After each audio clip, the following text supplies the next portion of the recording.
In the episode just before this one, Heather, a labor and delivery nurse and birth educator, shared how, even with all of her education and knowledge, she still felt unprepared becoming a new mom.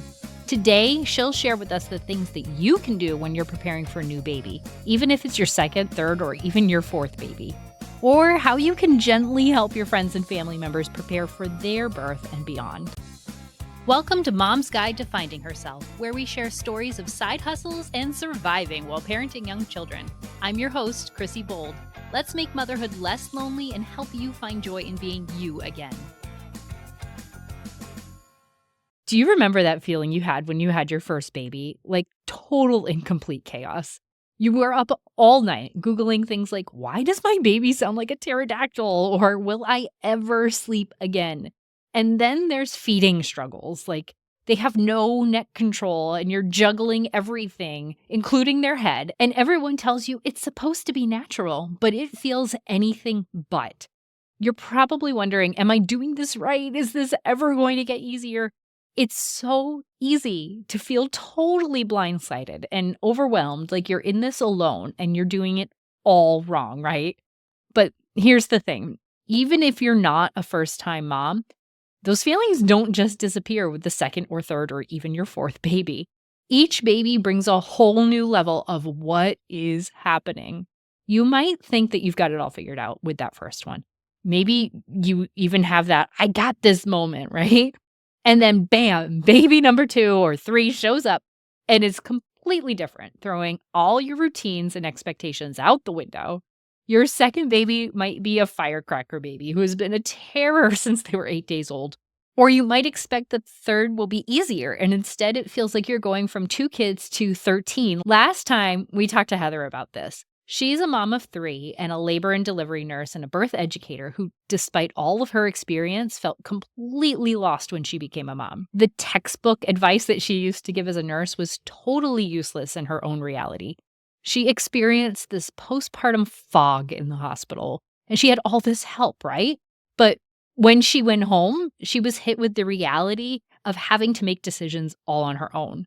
She realized that the hospital experience was nothing like being at home. Just like so many of us, she had this thought of, am I cut out for this? And in this episode, we're diving into how all of that completely changed Heather's professional life. She went from giving this generic textbook advice to offering real, raw, and honest support that came from her own struggles and victories. She gets what keeps moms up at night because she's been there too. She came to understand that there's no supposed to in motherhood and that each baby and each journey is totally unique with its own set of challenges. Heather is the host of the Labor Room podcast and creator of several birth and postpartum baby care courses.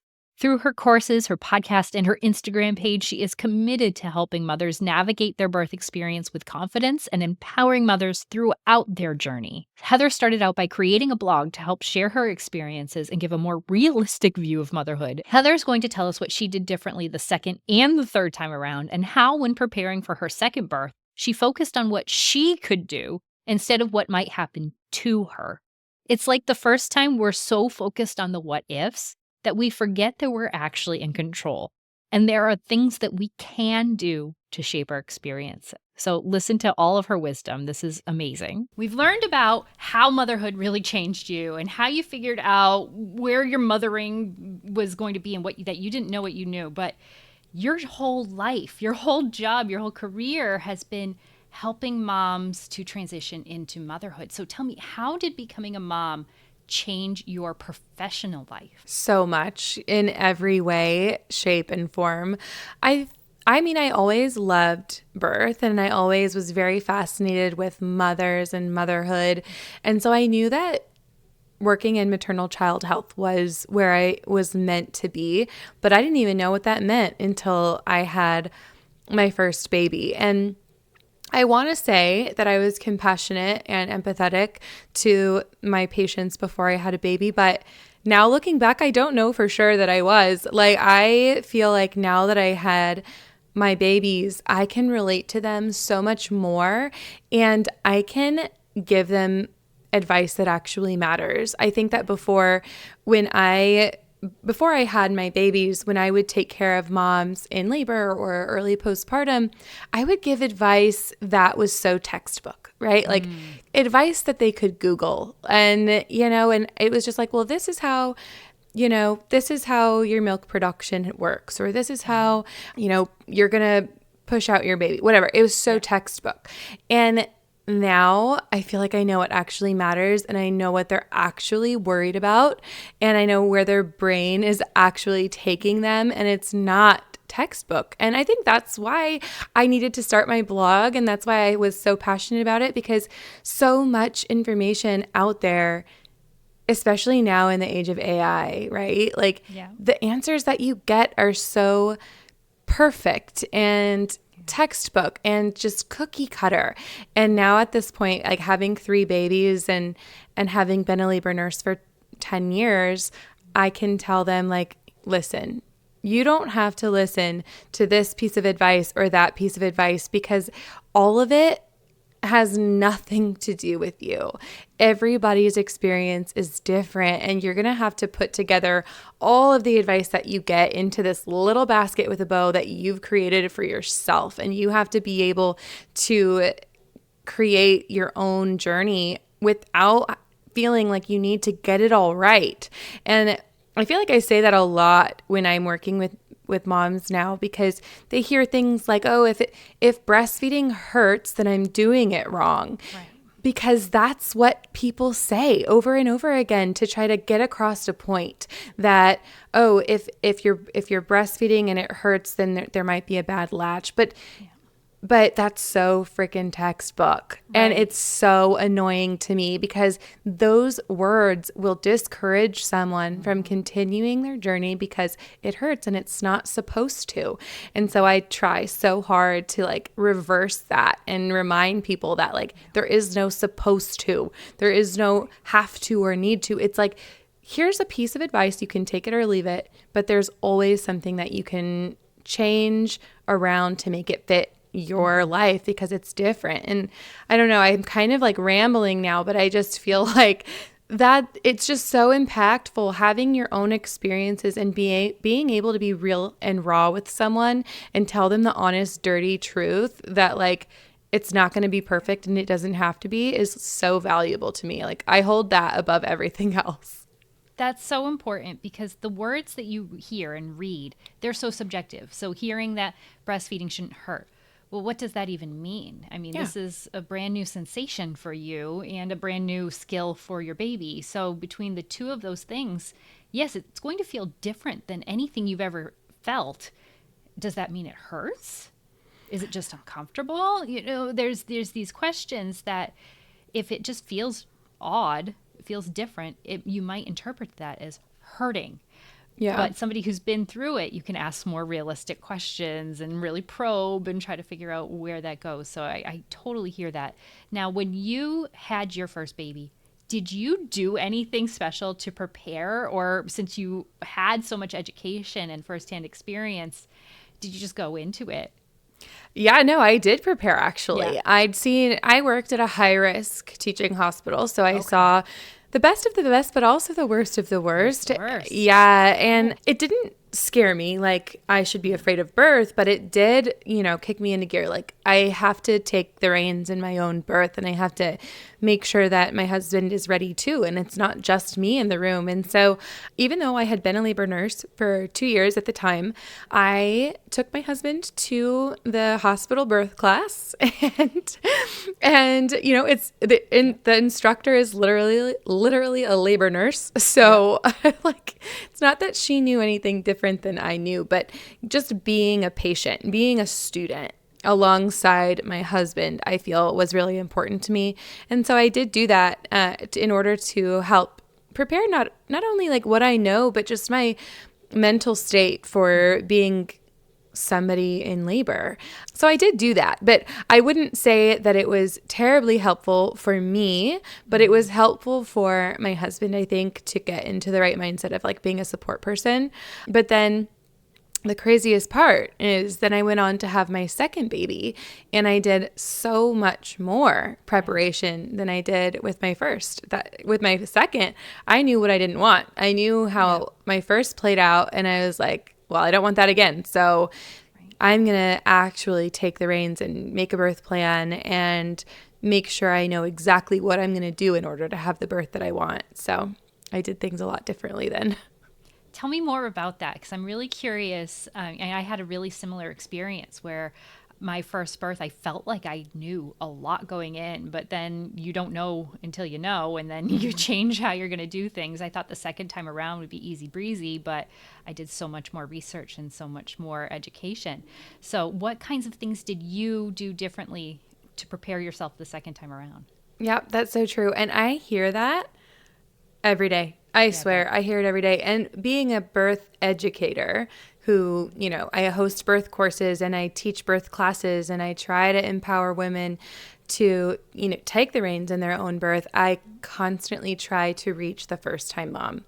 And they are the hardest moms to reach because as a first-time mom, you think, well, I'm just going to do it. I'm just going to do the thing. I'm just going to go in there and go with the flow or whatever we think. I mean, even me, right? As a first-time mom, I was like, yeah, I'm going to take a class. I'm going to go and I'm going to participate, but that's it. It's fine. I'm going to be fine. And then you have your first birth, and it's not like anyone prepares to have a traumatic birth. It's not like anyone prepares to have a hard or difficult or long, exhausting birth. You don't know what it's going to be like until you're in it, and then it's too late, and it's too late to prepare. And I feel like that's my biggest struggle as an entrepreneur, is that once people realize they need me, it's too late. Right. Experience happened. It already happened.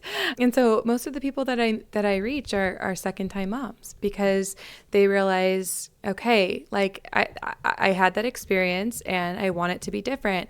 And similar to my experience, my first baby, it didn't go the way I wanted it to, but it wasn't traumatic by any means. I think I had a beautiful birth. I enjoyed my birth, but it just didn't go the way I wanted. And so what I did was I actually visualized the birth that I actually wanted, and I wrote out what exactly that meant for me from like early labor through holding my baby in my arms. What does it mean to have the birth that I want, and what needs to happen in order to accomplish that?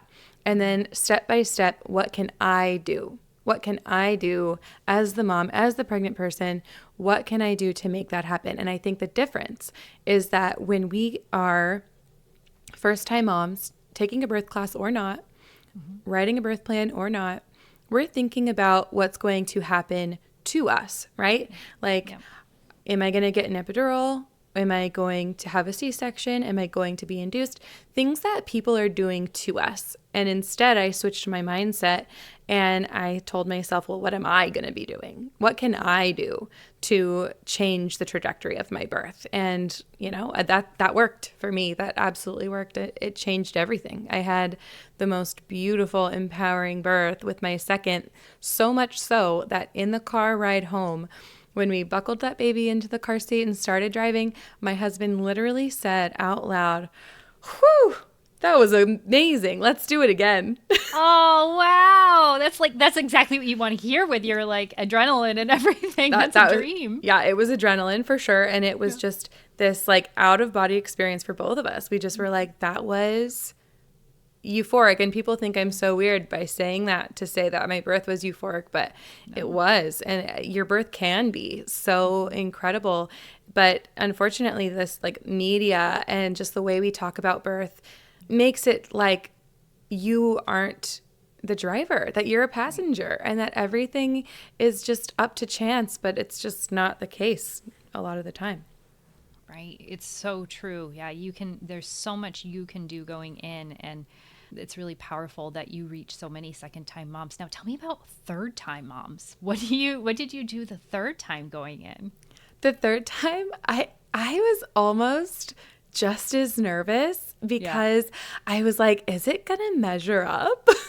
Right. Sure. Yeah. Right. Like, was that a fluke? Like, did I just like get lucky? And so I did the same thing. I prepared the same way as if I'd never done it before. And my goal is to have an unmedicated birth, and my goal is to obviously have the healthiest baby in body and mind at the end of it. So I did a lot of mindset. I did a lot of physical preparation. I did a lot of birth planning with my support person, which was my husband. Yeah. And I went into it as if I'd never done it before. And I think that's kind of my favorite client is like a third time mom because they like it, kind of like the newborn thing, right? Like the first one, is like way to go with the flow. The second one is kind of rigid and scared. And then the third one is like, okay, I've done this before. I know what I want. And I know kind of like my goals. I just need help figuring it out. It's funny. I guess our personalities as a third time mom spills into birth and postpartum, right? It's so similar. It really is. That's really interesting. Yeah, because I would think that, I mean, I'm not planning on a third baby, but like if I were, I right now from where I stand, I feel like it would be easy breezy going through it. But I know that once that pregnancy hits and I have an actual deadline or a goal like that's coming, that my mindset would be totally different of, okay, let's get into gear and prepare for this marathon all over again. Right. Yeah. Mm-hmm. Now, how about preparing for postpartum? So what did you do the first time around, knowing that you were educating women on breastfeeding and all these things? So did you prepare yourself for that any differently? No, I don't know what was wrong with me. I don't know where my mind was. I really don't. I don't remember thinking about breastfeeding. I don't remember feeling like, oh, this is something I need to make sure that I learn about. I don't remember feeling that way. So I don't know where my mind was, but I just was thrust into it, and breastfeeding hurt. Guess what? Yeah. Right? Like, guess what? It hurt. And I thought it was really hard. And my son had a lip tie that had to be revised. I didn't even know lip ties were the thing. I didn't even know that existed until someone was like, oh, he has a lip tie.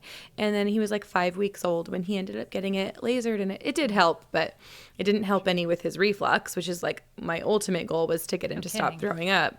But I ended up breastfeeding him for a year, which was my goal. And so I was happy with that.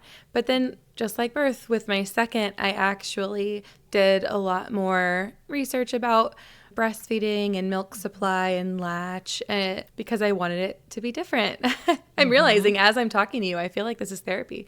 I'm realizing, like it's so different. It's so similar. Like preparing for birth and preparing for postpartum and being a first-time mom versus being a third-time mom, it all fits together. And I was the same way with breastfeeding as I was with the other subjects. And then with each one, it did get a lot easier. But did it stop hurting like with each baby? No. Like when I had my first baby, the latch hurt. And then, we worked on it and eventually it didn't. And we breastfed happily for a year. The second one, I'm like, oh, he doesn't have a lip tie or a tongue tie. Cool. Like, I'm so lucky. Oh, wait, it hurts. Right. We have to work on it. We had to adjust. We had to, figure it out. And then eventually it got better. And we ended up breastfeeding for 18 months. And then my third, I'm a third-time mom. It should be easy. No, It hurt. And, you know what? It's just there. You can get all the textbook answers you want, but the reality is your experience might just be different. And you got to go with the flow of what's happening in real time rather than like what people say should be happening. Right, because you are the same person going through it. You have the same experience. You now have the muscle memory. You now have all these things, but you have this new dyad. You have this new second part of it who is a totally different person who, like, nursing an 18-month-old is so much different than nursing a newborn without any neck muscles. Right. Like, and you forget that. Like, how do you now navigate that? So, it's really amazing. I did the same thing, too, where I just, like, I had an incredibly successful breastfeeding journey with my first. But then for my second, I was like, let's learn it all. Let's figure it all out. Like hand expression, all of the things that I didn't know about the first time, I just really dove into. But also learning about co-sleeping and learning about bed sharing, because with my first baby, and I think this is probably true for everybody, you're going to fall asleep with that baby. Yep. Right? Whether you want to or plan to or not. Oh, yeah. That same experience for us. Being a nurse, it has been drilled into us over and over again that bed sharing and co-sleeping is a no-no. You can't do it under any circumstances. Absolutely not. Big red stop sign. And so that's what was in my head when I had my first baby, and I fought it and fought it and fought it until, one day I did fall asleep with my baby. I was like trying to like sit up in bed in the middle of the night, or maybe it was more like very early morning, and he was nursing, like sitting on the boppy pillow, and I had gotten so comfortable, like I ended up falling asleep while nursing him with the boppy pillow and pillows all around me. And I wake up and he's like laying, like hanging off the boppy pillow. And at that point I'm like, no, that can't be more safe than choosing to co-sleep and doing it in a safe way. And ever since then, I've co-slept with all my babies. After that moment, I realized that I get to decide what risks I'm willing to take with my baby. And if the risk is like purposefully and intentionally and safely laying down with my baby versus accidentally falling asleep and letting him fall off a boppy pillow, I'm going to choose to lay down with my baby. Yeah. And I did with all three. Yeah. And none of it has to be all or nothing. Right. You don't have to intentionally co-sleep every night. You intend to put them into their bassinet. But then when you're sitting there and you feel yourself dozing, you know what positions to go into. You're not going to learn it as you're falling asleep. So just like everything, it's important to know going into it what you can do to help make your situation that you're in safer before you're hallucinating. You're like, who has the baby? Oh my gosh, that's so relatable. Yes, absolutely. 100%. We all go through that moment. Oh my gosh, it brings me back. But yeah, panic. Isn't that so true that like, I'm realizing as we talk, like there's so much that we all experience.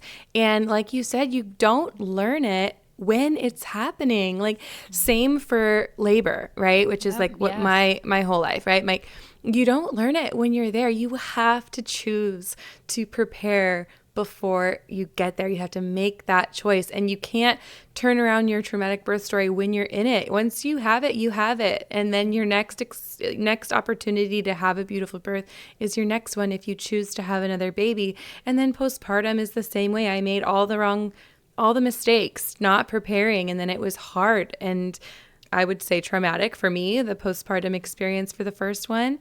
And it didn't have to be if I had known to prepare ahead of time. And the same for sleeping, right? You don't learn when you're falling asleep holding your baby.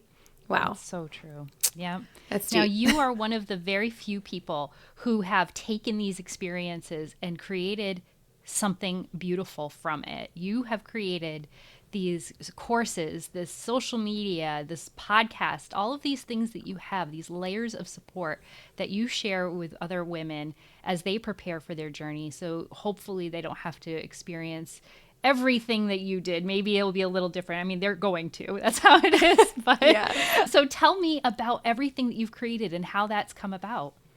Yeah, so I decided to create a life in labor after my first baby, and it started out just as a blog giving real honest advice that wasn't sugarcoating or trying to claim that I knew everything. I just wanted to relate.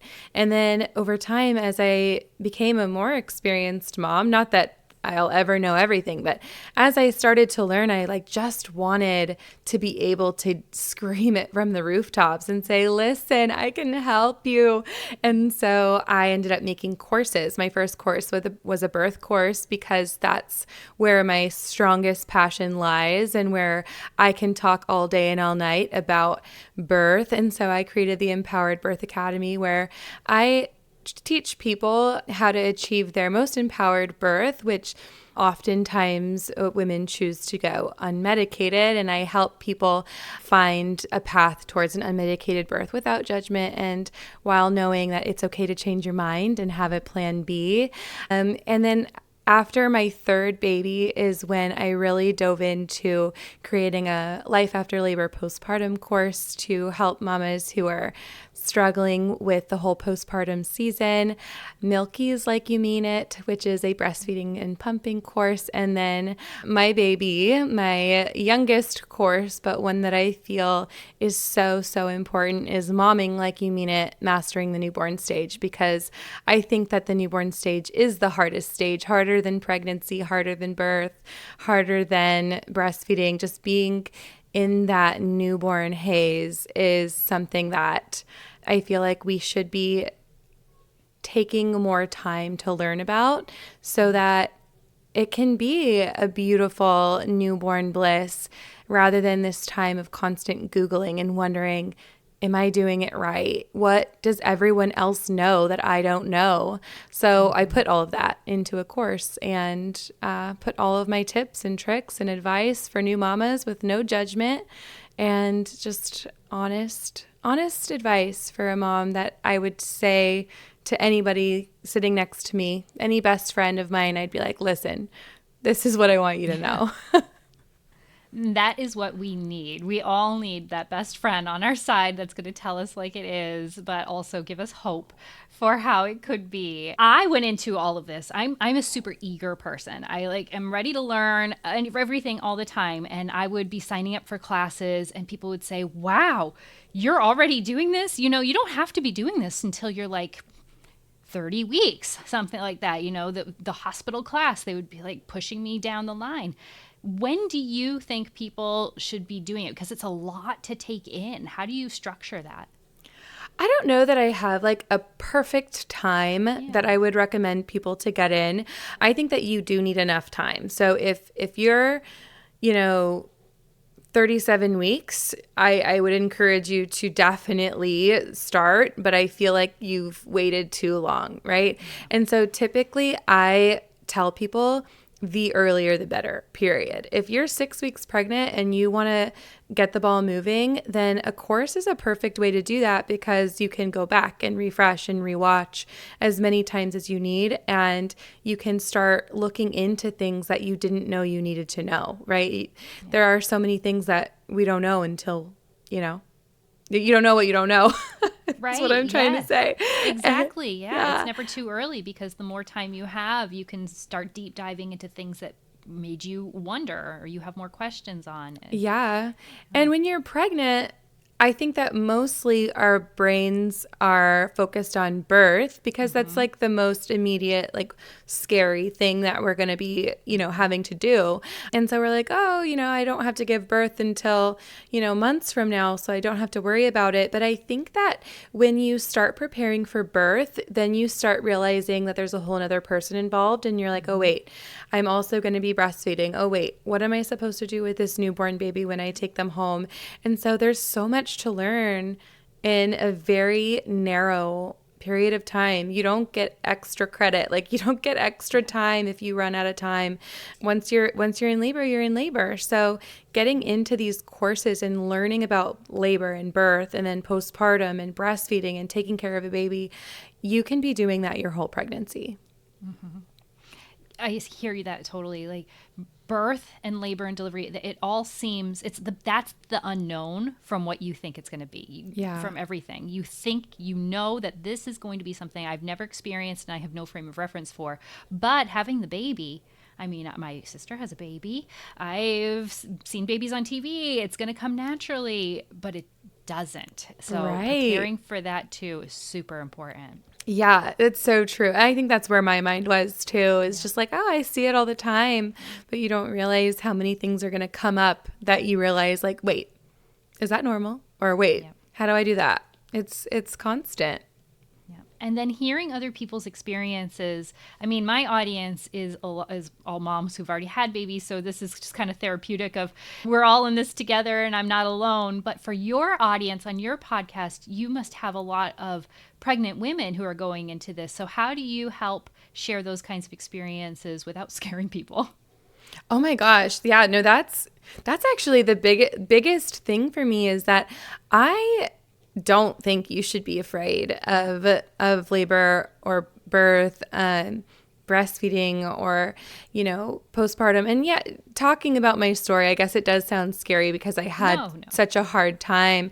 But like I try to rid fear as my main goal. If you were to listen to my podcast, and when I do educate on these topics, I try my hardest to remind women that you are so capable and you have everything that you need to be the perfect parent for your baby, because there is no such thing as a perfect parent. You don't have to do everything right. You don't have to know everything perfectly, and you don't have to get it all right the first time. As long as you're trying and you're putting in the effort, then you are the perfect parent for your child, and you are going to have the birth experience that was right for you, whether it's the unmedicated birth that you planned for or a C-section to save your baby's life. Like, it was the perfect situation for you and your baby, and you're unique, and you don't have to fear that unknown. You can embrace that unknown by planning and learning and absorbing everything that you can to make it the best experience possible for yourself and your baby. But it doesn't have to be perfect in any way. It's just going to be what it was meant to be. But you are in control, and you are in the driver's seat, even when it doesn't feel like it. Yes, knowledge is power. And when you learn something new that you didn't expect, yes, that can be scary. And then you keep listening and you hear that person came out the other side and everything was fine, and you hear what they did or what they might have done differently. So if you're going to embrace or face that fear, face it before you're in it. Absolutely. Right? See it, look at it, learn it, and then learn where to go from there. Oh, 100%. Yes. I wish I could scream that from the rooftops. Right. Yeah. I hear that. Yes, we're doing our best. We're doing our best to put it into the world. Yeah. This has been such a joyful conversation, Heather. I'm really appreciative of your time. Do you have any final words of wisdom for our listeners? Oh, just that, you're going to be okay, and you're gonna get it right, because everybody's right is different. I remember being a new mom, always asking my friends, what did you do? And how did you find that answer? How did you know to do that? And I learned that everyone struggles. And the reason why people know to do something differently is because of their own trial and error, something that happened that was hard in their journey that they found a solution to. And it might be different from what your journey is, or what your struggle is, or what your solution is. But just remember that we all have some sort of struggle and some sort of search for solution. And although you're struggling with one thing, you can be the saving grace for somebody who was looking for what you have. And you can be the person that some other new mom is turning to, saying how did you do this? Take it from me. You are hearing my story where I struggled so much and it was so hard for me. And now I'm teaching and empowering thousands of women on how to feel strong and informed and empowered and totally capable to do it. So just because it's hard for you doesn't mean you're not doing it perfectly right. Absolutely. And for our listeners who aren't preparing to have a baby, I think you hit the nail on the head of you are that person that can help somebody else. And I know it's uncomfortable to try to impart unsolicited wisdom on people, but you can do things like send them the link to Heather's website, or to her Instagram page, or to something else that you think might be good knowledge or good, without sharing it and feeling you're overstepping. You can send a link and they can either look at it or not. Yeah. There's a lot of resources out there for those. Speaking of resources, what do you have for us, and where can we find you? You can find me on Instagram at A Life in Labor, and you can find my website at alifeinlabor.com. But for your listeners, you can actually go to alifeinlabor.com/boldlittleminds, and you'll find that you can get 30% off any of my courses that I talked about here today: the birth course, postpartum, breastfeeding, or newborn care. All you have to do is use the code BOLDLittleMinds, and you'll get 30% off any of my courses. Wow, that's even better than sharing a link with your friend who's pregnant and you think they need to take a course. You can send them a discount code. How about that? Yeah. How generous. Well, thank you so much, Heather. Please go check out Heather's page and follow her so you can share her story. You share a lot on your Instagram, not just of labor and delivery, but a lot about your real parenting life. And it is worth following because it's all so real and so relatable. So please do that. Thank you so much. I would love to hear how this episode has helped you. Scroll down to the comments and leave me a note there. This will make a big impact in helping moms like us find the show. Make sure you click that thumbs up and make sure to follow so that you can continue to join me on this journey of finding ourselves. In the next episode, I'm going to share why so many of us feel like we are failing at motherhood and ways that you can finally let go of that guilt and start embracing the mom that you actually are.